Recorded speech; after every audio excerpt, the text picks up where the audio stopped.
welcome to the final installment in my blog-based 20 Time project, this time in the form of a video. My name is Jack Wong, and today we'll be going over some of the key parts of my project, including my original idea, knowledge gained from that idea, successes and shortcomings, and lastly, my concluding thoughts on this project. Let's dive in.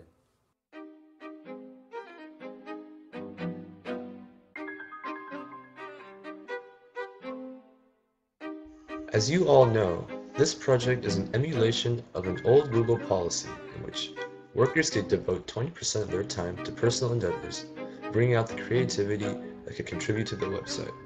For example, Gmail.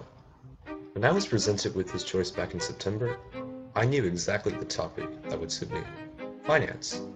Now, I had some other subjects in mind, such as programming or video game design, or maybe even a dietary plan to help me gain weight. But there were several deciding factors that led me to the topic of finance.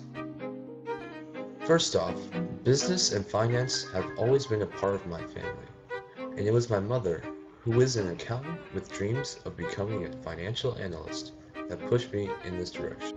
She and I both recognized that my strengths, like her and my father, were with numbers.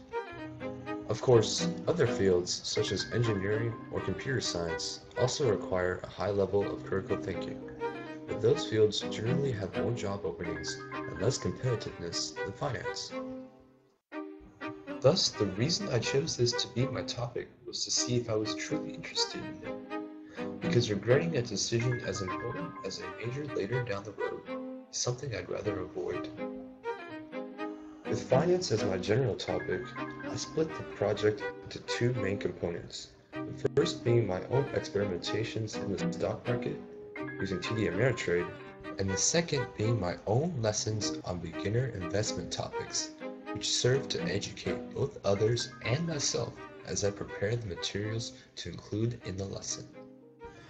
Next, I will share some of the major things I have learned over the course of this project, in addition to the results of my investments in the stock market. When people think about stocks and finance, they might recall depictions made by the media in movies such as The Wolf of Wall Street, which shows trading as a life of corruption and excess.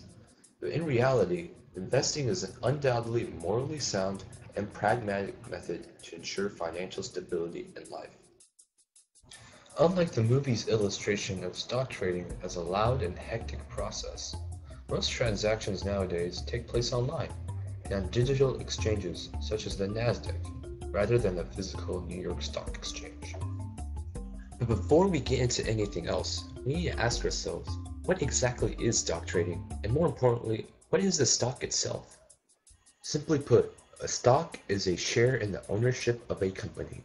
This is considered a riskier investment because an investor has equal odds of suffering a loss as he has of making a profit, which is all dependent upon the company he holds the share in. So then, stock trading is just the physical or digital exchange of stocks for money and vice versa. However, most transactions require a medium called a stockbroker or brokerage. This can either be an in-person professional or an online website like TD Ameritrade. The latter charges significantly less commission fee at the expense of interpersonal advice. Learning how to trade stocks is an easy process, but earning money is a much more intricate one. There are many strategies and approaches when investing, and the two most well-known are called value and growth investing. Value investors look for companies whose stocks are trading below their intrinsic worth, on the belief that the price will rise to its rightful place. There are many ways to calculate intrinsic worth. A famous advocate of this strategy is the billionaire investor Warren Buffett, who has grown his company's stock by 13% annually since 1967. In contrast to value investing, growth investors seek stocks trading above their intrinsic value, hinging on the company to grow and subsequently raise the stock price. This method was prevalent during the tech boom of the 90s, but had significant risk, seen in the dot-com bubble burst at the turn of the century. With that cleared up, I will now show one of the more important things I learned: how to trade stocks.